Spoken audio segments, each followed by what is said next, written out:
The Grand Hall of the Galactic Council buzzed with nervous energy. Representatives from over 30 species gathered in small clusters, their voices hushed despite the vast space. They came from worlds with 3 suns, from ocean planets, and from the edges of black holes, yet they all shared one common feeling today: fear. Admiral Krell of the Arcturian Empire adjusted his ceremonial armor and leaned toward Ambassador Loth. "Is it true? Have they really sent it?" he asked, mandibles clicking with anxiety. Loth's skin rippled in the Mantodian equivalent of a nod. "The humans have deployed the Nemesis to our sector. It will arrive within 3 cycles." A visible shudder passed through their group.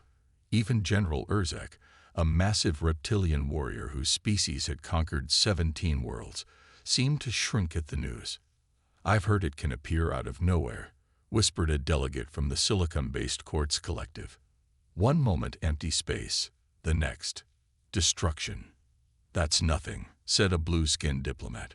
"My cousin served on an outpost near human space. He swears he saw the Nemesis absorb a direct hit from a planet-killer weapon and then return fire with twice the power." Admiral Krell snorted. "Exaggerations. No ship cold." "Do you remember the Battle of Proxion?" interrupted General Urzek. The group fell silent. No one needed reminding of how a single human vessel had decimated the most powerful fleet in the Dominion Armada. "What I don't understand," said Ambassador Loth, "is how we ever underestimated them in the first place." 20 years earlier, humanity had made its first contact with the galactic community. Earth had just developed faster than light travel, and their exploratory vessel, a small, ungainly ship called the Horizon, had stumbled upon a Galactic Council outpost. The Council's initial assessment was dismissive. Humans were physically unimpressive. No natural weapons, average strength, unremarkable senses. Their technology was considered primitive by galactic standards. In the vast library of spacefaring species, humanity seemed destined to be a footnote, perhaps useful for trade, but nothing more. This changed when the Dominion, a powerful coalition of militaristic species, attacked Earth's first colony on Proxima Centauri without provocation. The small settlement of 10,000 people was nearly wiped out before help could arrive. The galactic community expected humans to retreat, to abandon their colonization efforts, perhaps to beg for protection from the Council. Instead, humanity did something that shocked every observer species. They built the Nemesis. Captain Jack Reynolds stood by the viewport in his quarters, looking out at the shipyard where the Nemesis hung in space like a predator at rest. Even after commanding her for 3 years, the sight still filled him with a complex mixture of pride and solemn responsibility. The ship didn't look particularly frightening at first glance. Unlike the massive dreadnoughts of the Arcturian Empire or the organic-looking vessels of the Mantodian Alliance, the Nemesis had clean, functional lines. Its dark hull absorbed light rather than reflecting it, creating the impression that you were looking at a ship-shaped hole in space. Only the occasional pulse of blue light from the engine ports and weapon systems suggested the power contained within. A chime at his door pulled Reynolds from his thoughts. "Enter," he called, turning from the viewport. Admiral Wilson stepped into the room. Despite being in her 60s, she moved with the energy of someone half her age. Her gray hair was cut in a practical style, and her uniform bore the simple insignia of Earth Defense Command. "Jack," she said with a nod, "you've read the briefing." Reynolds gestured to his tablet. "The Dominion's on the move again. 3 neutral systems attacked in the past month. The Galactic Council is finally asking for our help." "Not just our help," Wilson corrected. "They're asking specifically for the Nemesis." A grim smile crossed Reynolds' weathered face. "Funny how quickly they've changed their tune. From primitive apes to begging for our protection in less than 2 decades. Don't get cocky. The Dominion's fleet has grown since your last encounter. Intelligence suggests they've developed countermeasures based on your previous engagements." Reynolds shrugged. "They always do. And we always have something new for them." Admiral Wilson studied him for a moment. "This mission is different, Jack. The Council intelligence suggests something bigger behind these Dominion movements. They're not just conquering for resources anymore. They're looking for something. Any idea what? No. That's part of your mission. Find out what's driving them. And if necessary, stop it. She handed him a secure data chip. Full mission details. Your crew has been notified and is preparing for departure. Reynolds took the chip and slipped it into his uniform pocket. When do we leave? 12 hours. The Council is sending a representative to join you. Reynolds frowned. We don't need a babysitter. Consider it a diplomatic necessity. Besides, having eyes on the inside of the Council might prove useful. Admiral Wilson moved toward the door but paused. Jack, I know your history with the Dominion after what happened at the colony. Remember that this mission is about protection, not revenge. After the Admiral left, Reynolds returned to the viewport. The Nemesis would soon detach from the shipyard and head toward the front lines again. He thought about his crew, the best Earth had to offer, handpicked for their skills and adaptability. What made the Nemesis truly dangerous wasn't its advanced weapon systems, its adaptive shields, or even its revolutionary stealth technology. It was the human minds that controlled it. Unpredictable, creative, and capable of the kind of lateral thinking that so often confused and confounded enemy tacticians. Reynolds had seen the reports on how alien military academies now study human warfare, trying to understand their seemingly chaotic but effective strategies. He'd heard the rumors about how Dominion ship captains would surrender rather than face the Nemesis in battle. The most feared warship in the galaxy, a metal shell filled with the most dangerous species the stars had ever encountered, humans. Rest while you can, Reynolds whispered to the distant enemy. We're coming. The legend of the Nemesis was about to grow again. The Nemesis moved through space like a shadow, its dark hull absorbing nearby starlight. Inside the bridge, Captain Reynolds studied the holographic display showing their destination, the Vega outpost, or rather, what remained of it. Final approach to the Vega trading station, announced Lieutenant Maria Rodriguez from the helm. Her fingers moved confidently across the control panel, guiding the massive warship with precision that belied its size. Stealth systems at maximum, added Tom Miller, the ship's chief engineer. Unlike most of the crew in their neat uniforms, Tom wore a utility vest covered in tools and had a perpetual smudge of grease somewhere on his face. They won't see us coming. Reynolds nodded. Let's hope there's something left to find. David scanned for survivors. David Chen, the ship's eye specialist, was already working his console. Young and brilliant, he had written half the Nemesis' adaptive algorithms himself. No life signs detected, Captain. The station's been completely destroyed. Based on radiation signatures, I'd estimate the attack happened 48 hours ago. Reynolds frowned. Vega Outpost had been neutral territory, a trading hub where dozens of species conducted business. The Dominion's attack made no strategic sense, unless they were sending a message. The bridge doors slid open to admit their unwanted guest. Ambassador Vex of the Galactic Council moved with the floating grace of his species, 6 tentacle-like limbs mostly hidden beneath ornate robes. His large eyes blinked rapidly as he took in the bridge. Captain Reynolds, the ambassador said, his translator converting the clicks and whistles of his native language. Have we arrived at the crime scene? Reynolds gestured toward the view screen where the remains of the station were becoming visible. See for yourself. The destruction was absolute. What had once been a bustling outpost housing over 5,000 beings was now a field of debris. Twisted metal and frozen bodies drifted in the vacuum. Ambassador Vex's skin turned a pale blue, a sign of distress in his species. This is worse than we feared. The Dominion has never been so thorough in their destruction before. They were looking for something, Reynolds said, pacing the bridge. David analyzed the attack pattern. Maria, take us in closer. Keep scanning for any active data cores that might have survived.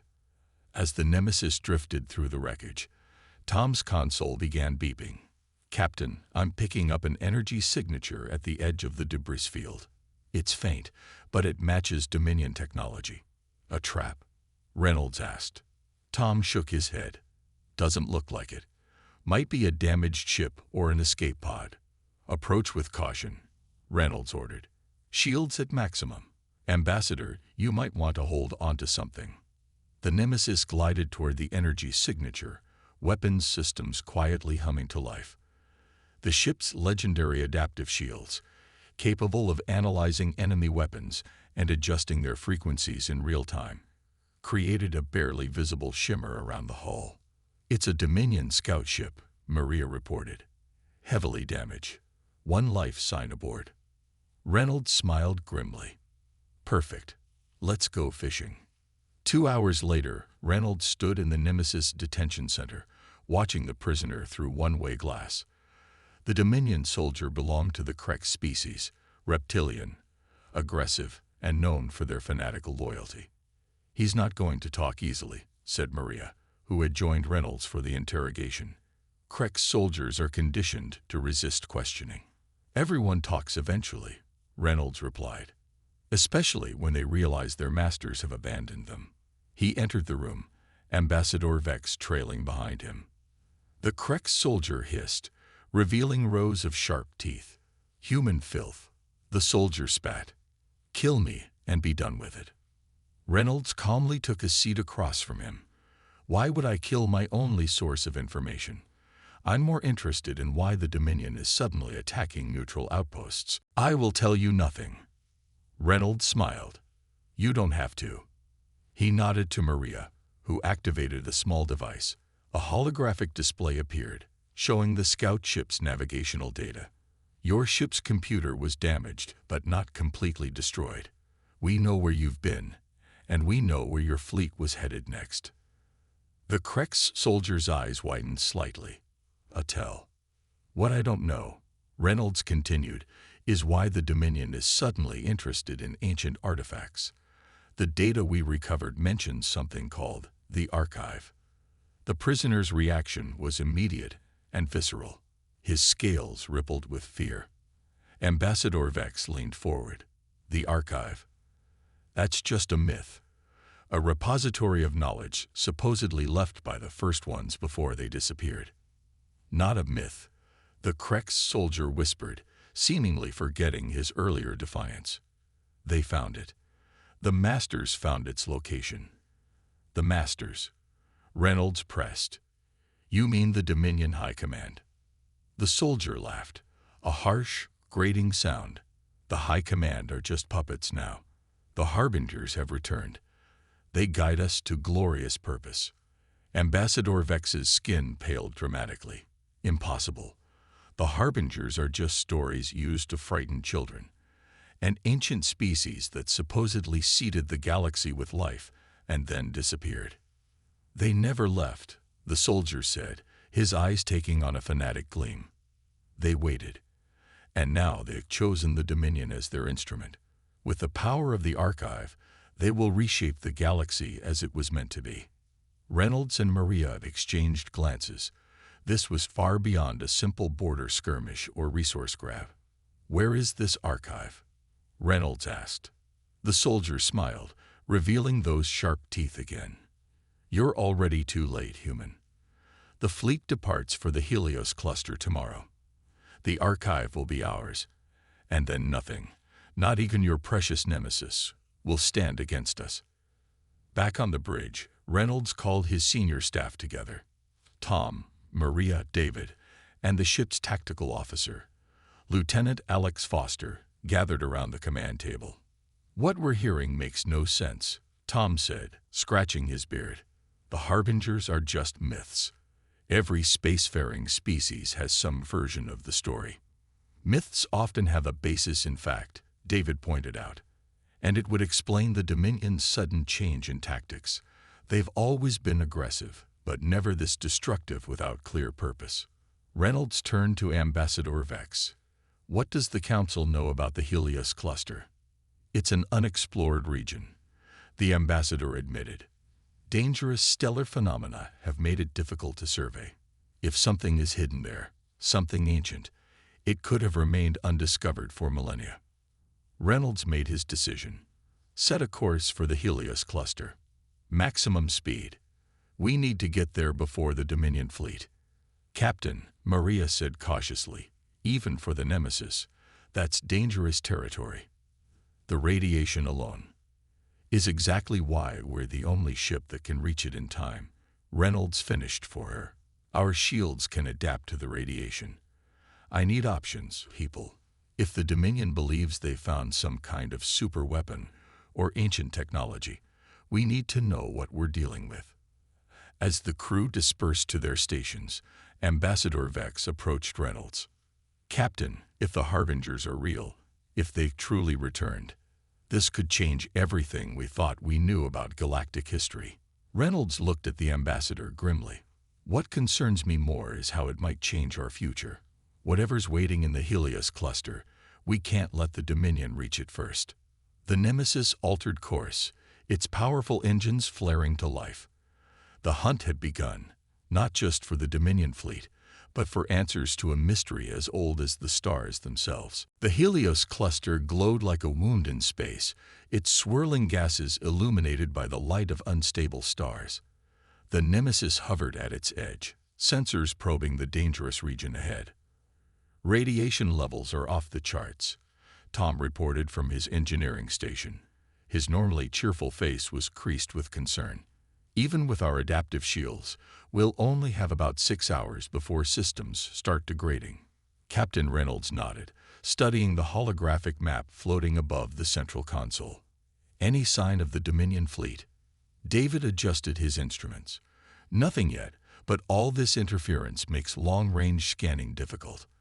They could be. Wait. He straightened suddenly. Contact. 3 Dominion warships at the edge of our sensor range. Patrol vessels, Lieutenant Alex Foster said, analyzing the tactical display. Scout class. They haven't spotted us yet. Reynolds smiled grimly. Good. That means the main fleet hasn't arrived.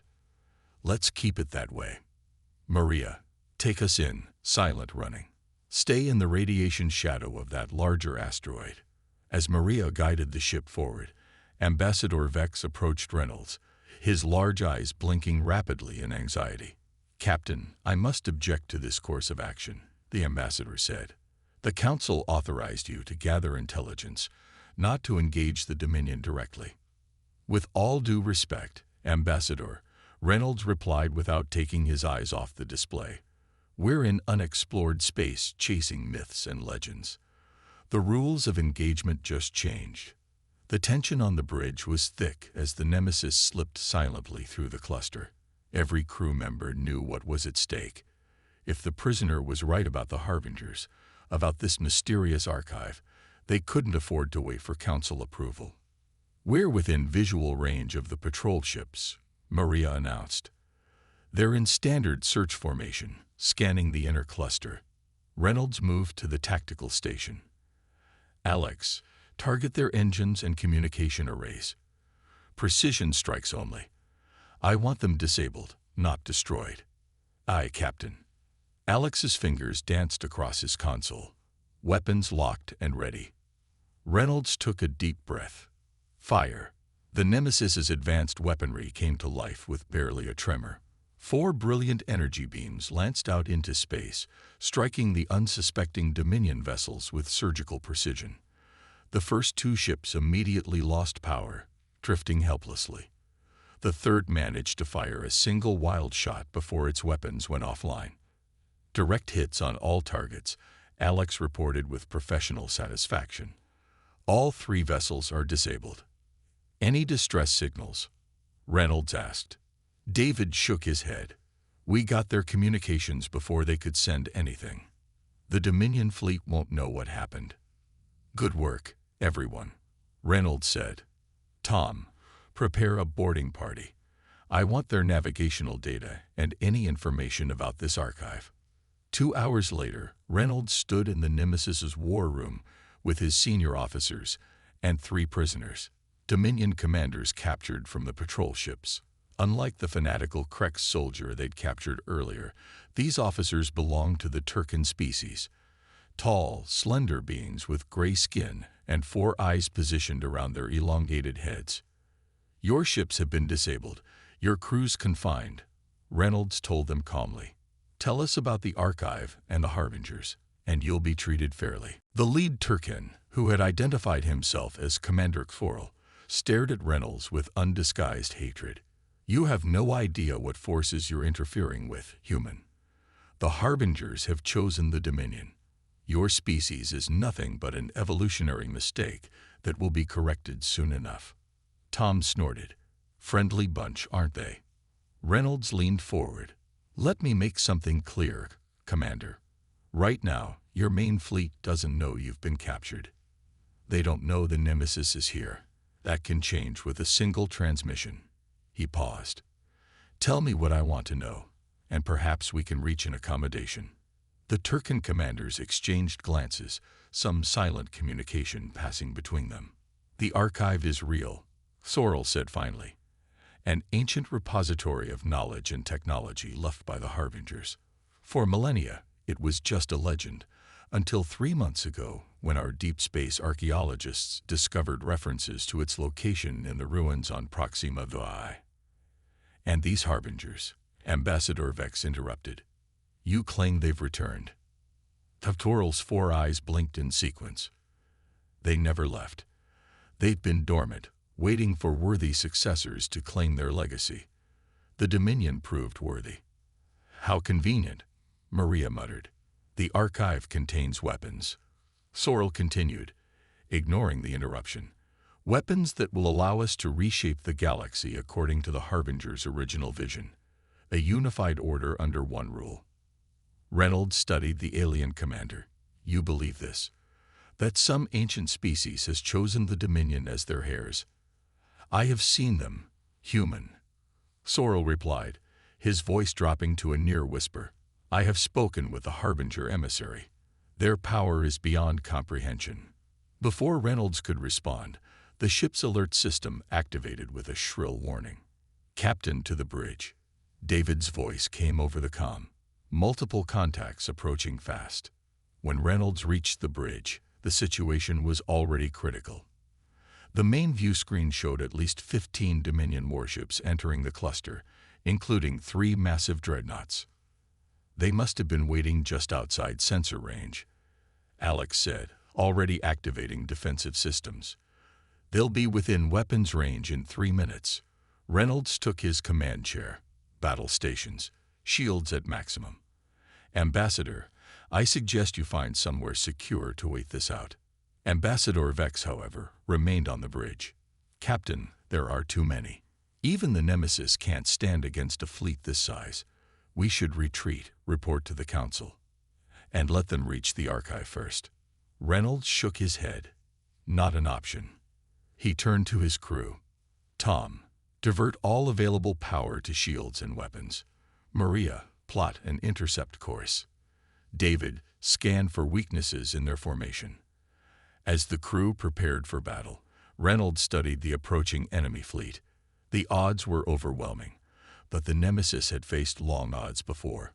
What made this ship truly feared throughout the galaxy wasn't just its advanced technology. It was the human ability to adapt, to think laterally, to find solutions where none seemed possible. "Captain," David said suddenly, "I'm detecting unusual energy readings from the lead dreadnought. It's like nothing I've ever seen before." Reynolds frowned. "A new weapon? Possibly. Or," David worked his console feverishly, "Captain, I think they've already found something from the Archive. That energy signature doesn't match any known technology in our database." "Time to intercept?" Reynolds asked. 2 minutes, Maria replied. Reynolds stood, addressing his crew. "This is what the Nemesis was built for. We're outnumbered, yes, but they expect us to either run or fight conventionally." A grim smile crossed his face. "Let's show them why humans are the most unpredictable species in the galaxy." The Nemesis surged forward, its engines flaring brilliantly against the backdrop of the Helios cluster.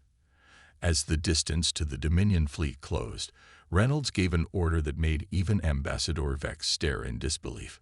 All power to forward shields. Set collision course for the lead dreadnought. The Nemesis accelerated, becoming a dark arrow aimed directly at the heart of the enemy fleet. On every Dominion ship, alarms would be sounding. Commanders shouting orders, gunners scrambling to target the human vessel apparently intent on suicide. It was exactly the confusion Reynolds had been counting on. "Now, Maria," he commanded, "execute Maneuver Theta." At the last possible moment, the Nemesis veered sharply, cutting between two dreadnoughts. Its weapons fired in a precise pattern, targeting engines, weapons arrays, and shield generators. 3 smaller Dominion vessels, unable to adjust their course in time, collided with each other in their hurry to avoid the human warship. "Hit and run," Reynolds ordered. "Keep moving. Don't give them a stationary target." The battle had begun, and the legend of the Nemesis was about to grow even larger. The Nemesis shuddered as another volley of enemy fire struck its shields. Captain Reynolds gripped the arms of his command chair, watching as damage reports flooded the tactical display. "Shields at 42%, Tom called out from engineering, his voice tense but controlled. Smoke drifted from a damaged console nearby, and emergency lights cast an eerie red glow over the bridge. "That last hit damaged the port stabilizers. We can't take much more of this, Captain." Through the view screen, Reynolds watched the ongoing battle. Despite the Nemesis' impressive showing, 5 enemy vessels disabled, 2 destroyed. The Dominion fleet still outnumbered them significantly. The 3 dreadnoughts had moved into a triangular formation, trying to trap the human warship between them. "Maria, evasive pattern Delta," Reynolds ordered. "David, what's the status of that lead dreadnought? The one with the strange energy readings?" David, working frantically at his station, looked up with concern. "It's holding position at the edge of the battle. Captain, the energy signature is growing stronger. I think they're charging something big." Before Reynolds could respond, the Nemesis rocked violently. Sparks cascaded from overhead panels, and several crew members were thrown from their stations.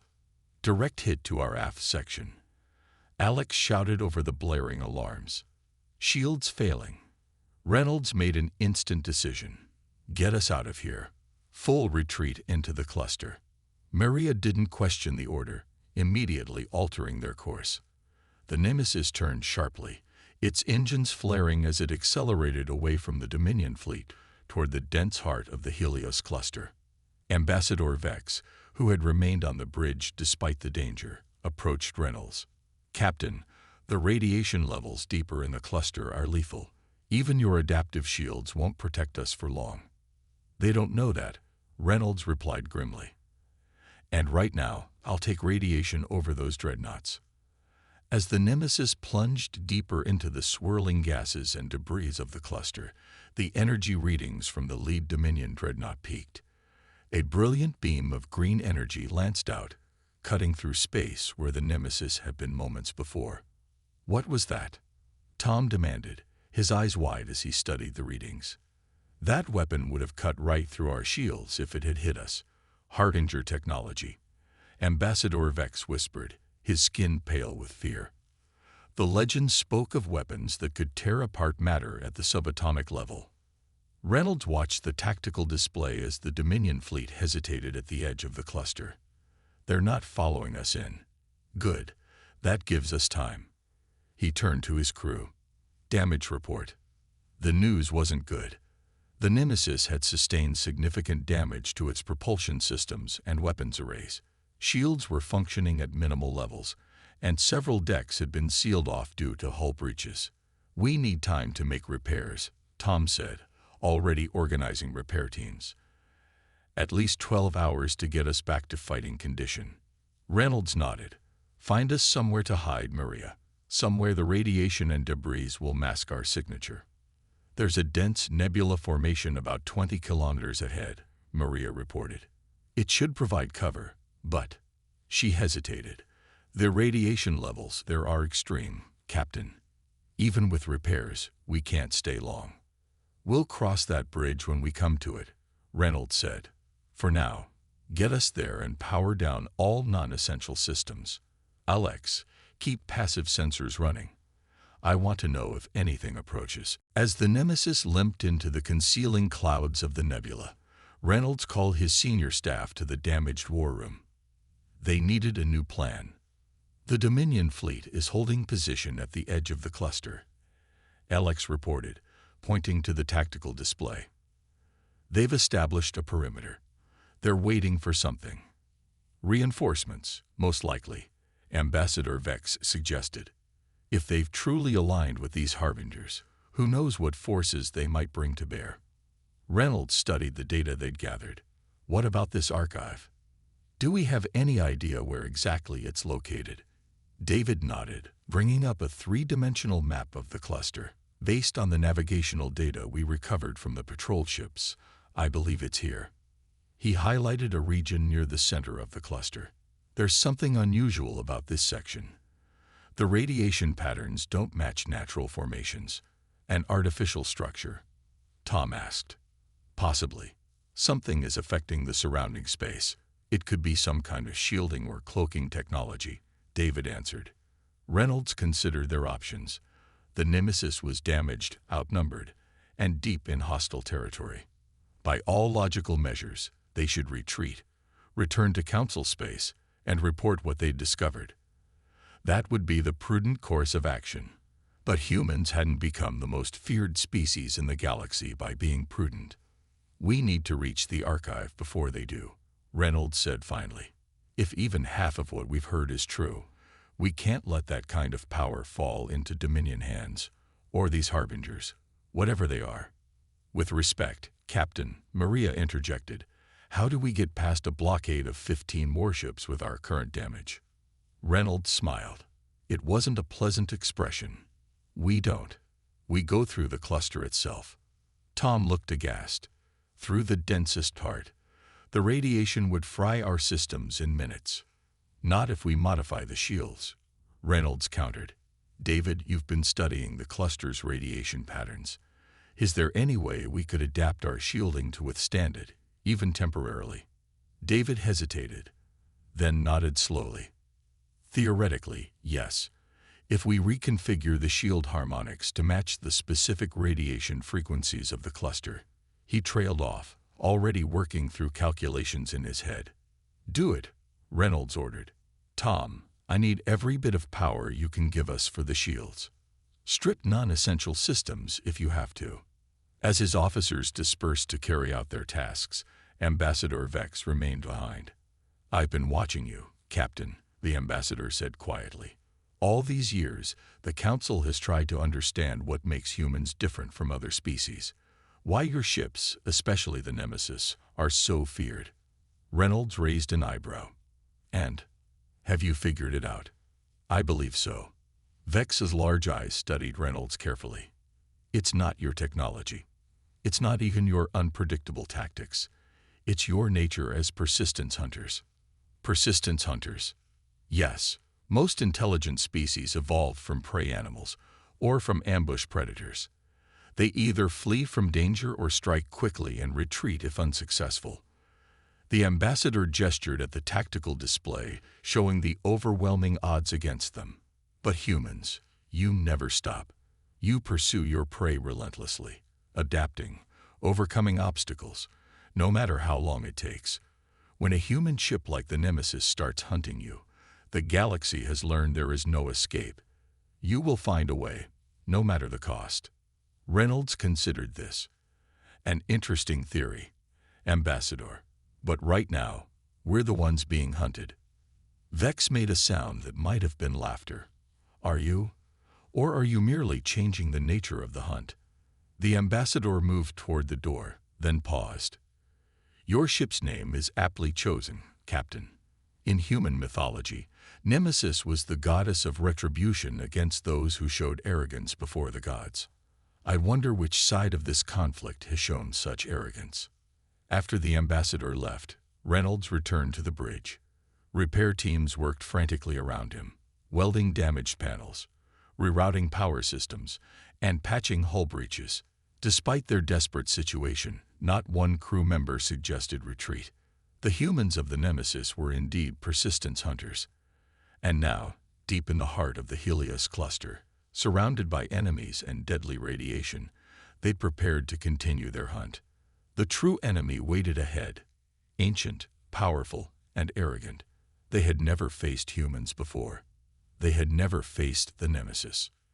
They would learn, as countless others had learned, why this human ship was the most feared vessel in the galaxy. The Nemesis drifted through the heart of the Helios cluster, its modified shields glowing with an eerie blue light as they filtered the deadly radiation.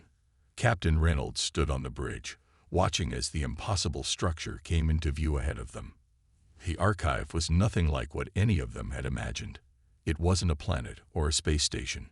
It appeared to be a massive crystalline structure, shaped like a perfect dodecahedron, each face glittering with internal light. It hung in space, seemingly untouched by the chaos of the surrounding cluster, as if the laws of physics simply didn't apply to it. Size estimate, Reynolds asked quietly. Approximately 200 kilometers across, David replied, his voice filled with awe. The energy readings are, well, they're beyond anything in our database. The structure appears to be made of some kind of crystalline material, but it's unlike any element we've encountered. Ambassador Vex stood transfixed by the sight. The archive of the Harbingers, he whispered. It's real. And we're not the only ones who found it, Alex said grimly, pointing to the tactical display. 3 Dominion ships approaching from the far side. Smaller vessels, they must have slipped through the cluster while the main fleet maintained the blockade. Reynolds nodded. They were never going to risk their dreadnoughts in here. These ships are expendable. He turned to Maria. How long until they reach the archive? 10 minutes, maybe less, she answered. We're closer, but with our damaged engines. Then we need to move now, Reynolds decided. Tom, give us everything the engines have left. Alex, ready what weapons we have. We may only get one shot at this. As the Nemesis limped forward, its battle-scarred hull reflecting the glow of the archive, Reynolds felt a strange calm settle over him. They had come too far to fail now. Beyond the view screen, the vast crystalline structure grew larger, magnificent, and terrifying in its alien perfection. Captain, David called suddenly, I'm detecting an energy surge from the archive. It's scanning us. Before anyone could respond, a beam of pure white light shot from the archive, engulfing the Nemesis. The ship's systems flickered, displays went dark for a moment, then returned to normal. What was that? Reynolds demanded. Some kind of scanning technology, David replied, checking his readings. It didn't damage any systems, but it penetrated every part of the ship, right down to the molecular level.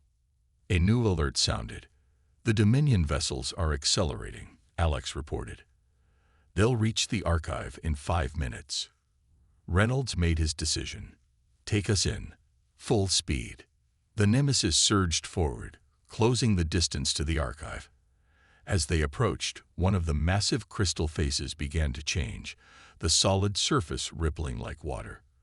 A vast opening appeared, revealing the cavernous interior glowing with the same ethereal light. It's inviting us in, Tom said, bewildered. Or it's a trap, Alex countered. Reynolds studied the opening. David, any sign of weapons powering up, force fields, anything defensive? Nothing, Captain. The structure remains passive. The Dominion ships are changing course, Maria reported. They're making directly for us now. Weapons hot. Reynolds took a deep breath. Take us inside. The Nemesis passed through the opening, entering a vast chamber that defied comprehension. The interior of the archive was larger than should have been physically possible, with soaring crystalline columns and platforms suspended in space. Everything glowed with internal light, creating an environment of otherworldly beauty. It's bigger on the inside, Tom muttered. That's not possible.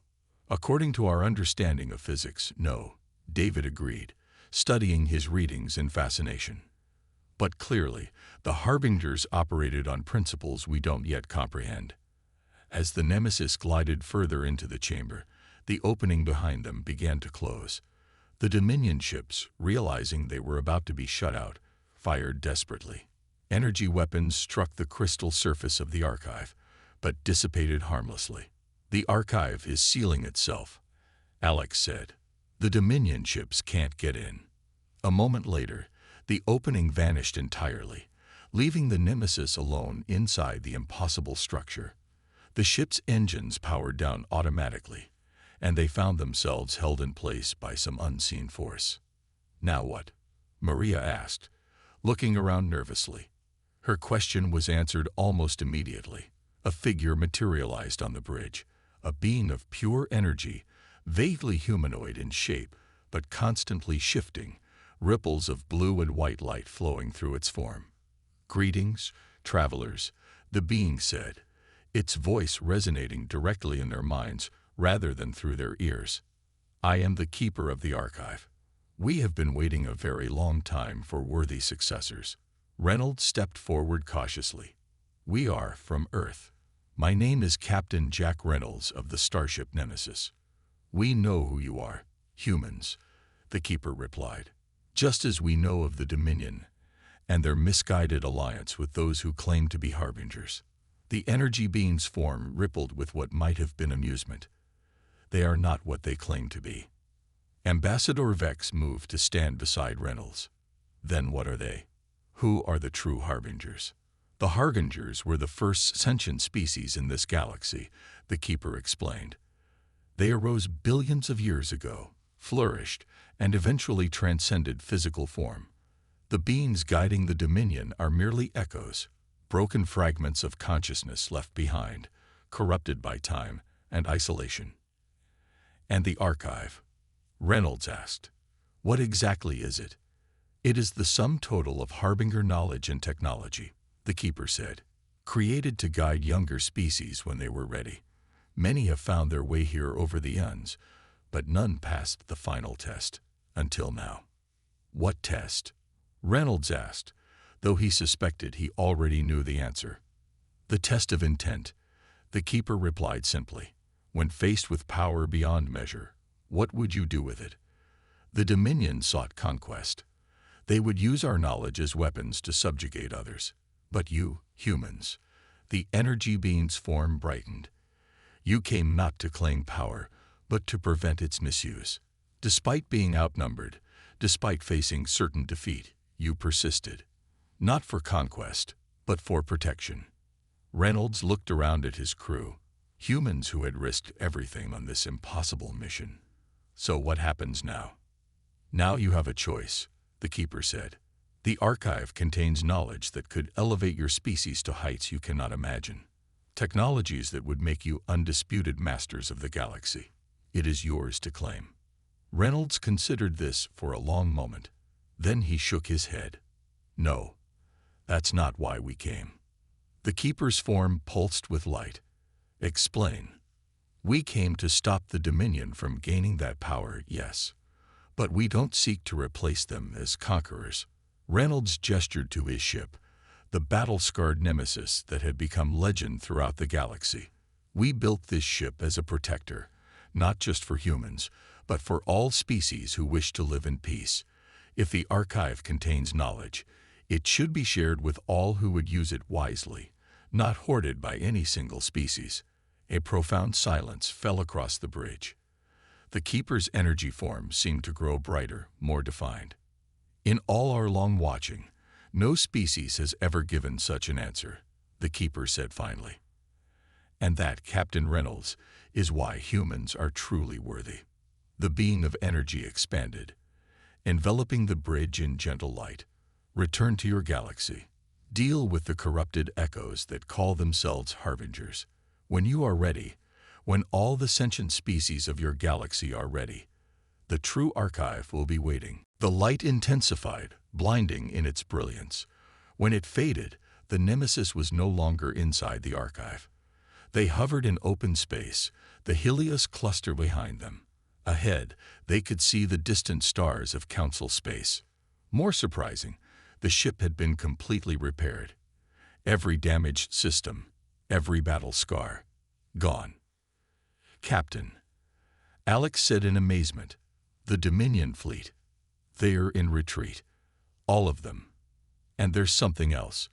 The energy signature we detected from their lead dreadnought is gone. Whatever Harbinger technology they had has been neutralized."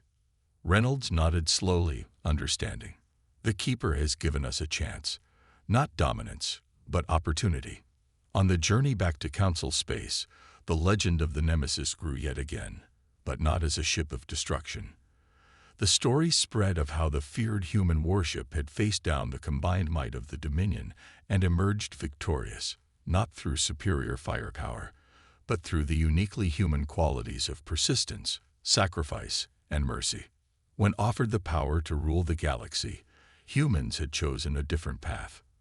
And that perhaps was why they were the most feared and most respected species among the stars.